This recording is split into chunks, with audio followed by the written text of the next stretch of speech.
Jaksa merupakan profesi hukum yang punya peran besar dalam penegakan hukum di suatu negara. Bagi masyarakat awam, mungkin mereka membayangkan peran jaksa sebagai sosok yang berdiri di ruang sidang, mengucapkan dakwaan dengan suara tegas di hadapan hakim.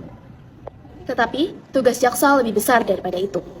Jaksa harus memastikan proses hukum berjalan dengan adil dari awal hingga akhir, mulai dari tahap penyidikan, penuntutan, hingga putusan pengadilan dapat dieksekusi.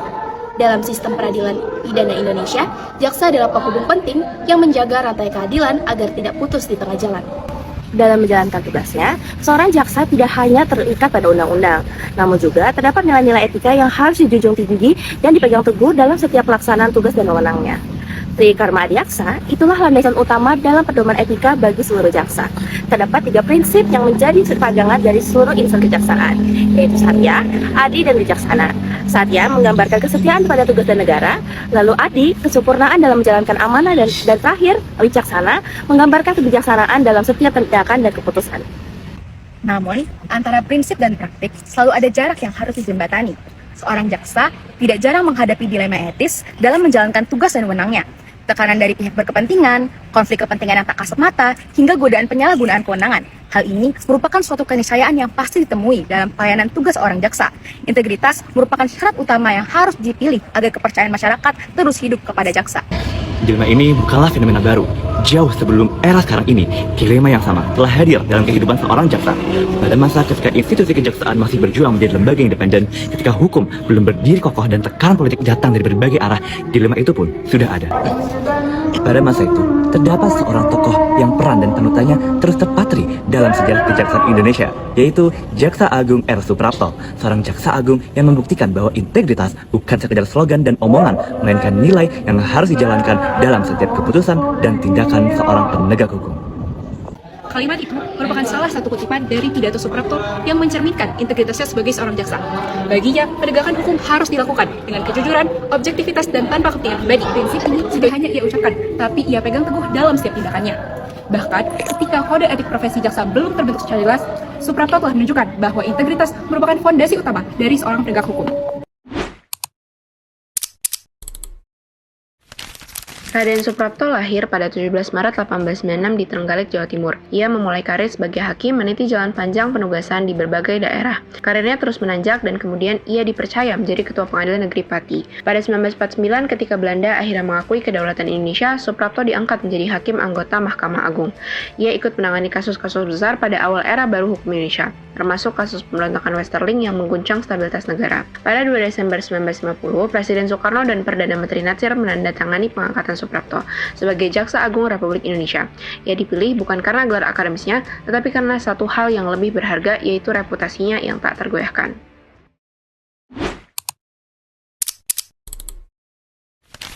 Pada 6 Agustus 1955, dalam Kongres Persatuan Jaksa di Semarang, Suprapto berbicara tentang apa yang ia yakini sebagai inti dari tugas seorang jaksa. Salah satu sendi utama dari tugas jaksa adalah mengenai kemerdekaan manusia, gerak bebas dari tiap warga negara. Jaksa harus mampu berdiri bagaikan batu karang, teguh, tak tergoyahkan, sehingga masyarakat tetap menaruh kepercayaan. 6 hari setelah pidato itu, pada 12 Agustus 1955, Suprapto membuktikan ucapannya bukan sekedar kata-kata. Ia memerintahkan penangkapan Jody Gondokusumo, seorang menteri kehakiman yang sebelumnya merupakan atasannya sendiri terkait dugaan korupsi yang dilakukannya. Bagi sebagian orang, tuntutan tersebut mungkin terlihat seperti tindakan yang mustahil. Namun, bagi Suprapto, itu adalah konsekuensi logis dari satu prinsip sederhana, yaitu hukum berlaku untuk semua orang. Iskak Joko Hadisuryo, Menteri Kemakmuran yang juga sahabat dari Presiden Soekarno, serta tokoh penting dari Partai Nasional Indonesia, juga tidak luput dari penegakan hukum yang dijalankan oleh Suprapto. Setelah dilakukannya pemeriksaan dan mendengarkan keterangan secara langsung, Iskak terbukti memiliki devisa luar negeri tanpa izin. Meski berhadapan dengan tokoh besar yang memiliki kedekatan politik dengan penguasa, Suprapto tidak gentar.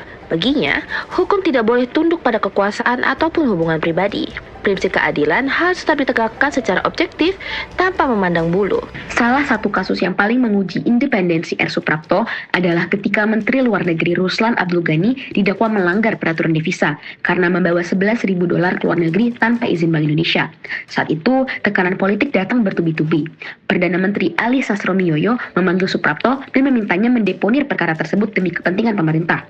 Tetapi Suprapto menolak. Baginya, penegakan hukum tidak dapat dihentikan hanya karena tekanan kekuasaan. Ketika disangka tersebut berdatangan, Suprapto tetap berdiri teguh pada prinsipnya. Ia mengatakan, dalam tugas saya independen. Saya tidak berada di dalam eksekutif. Saya bertugas di ranah yudikatif, dan Anda tidak bisa memerintah saya. Ketika pada 17 Oktober 1952 muncul gerakan dari kalangan militer yang menuntut pembubaran parlemen, Suprapto mengambil jalan yang konsisten, yaitu jalur hukum. Ia memastikan sikap kejaksaan disampaikan melalui mekanisme yang sah, termasuk menyerahkan penanganan kepada pengadilan militer sesuai dengan kewenangannya. Bagi Suprapto, respons atas gejolak politik bukan dengan ikut berpolitik, melainkan dengan menegaskan bahwa hukum tetap berdiri di atas segalanya. Integritas Suprapto tidak berhenti di pintu kantor kejaksaan. Dalam kehidupan pribadinya, ia dikenal sangat disiplin dan menjaga diri dari segala bentuk pemberian yang berpotensi memengaruhi independensinya. Ia melarang keras anggota keluarganya menerima hadiah atau pemberian apapun dari pihak yang berkaitan dengan pekerjaannya. Keluarganya sendiri mengenang Suprapto sebagai sosok yang sederhana dan tidak menyukai barang-barang mewah atau terlalu bagus. Baginya, menjaga integritas bukan hanya soal keputusan besar di ruang sidang, tetapi juga tentang sikap hidup sehari-hari. Ini hanya sebagian dari pelajaran kisah panutan Suprapto. Di tengah dunia yang terus berubah, dilema etis dalam penegakan hukum tidak akan benar-benar hilang. Tekanan kekuasaan, kepentingan politik, hingga godaan penyalahgunaan wewenang akan selalu menjadi ujian bagi setiap penegak hukum. Kisah Suprapto mengingatkan bahwa hukum tidak hanya berdiri di atas aturan tertulis, melainkan juga di atas orang-orang yang memiliki integritas. Bahwa menjadi jaksa bukan sekedar soal kewenangan untuk menuntut, Tetapi tentang keberanian untuk tetap jujur, objektif, dan teguh pada prinsip, bahkan ketika seluruh keadaan mendorong untuk berpaling.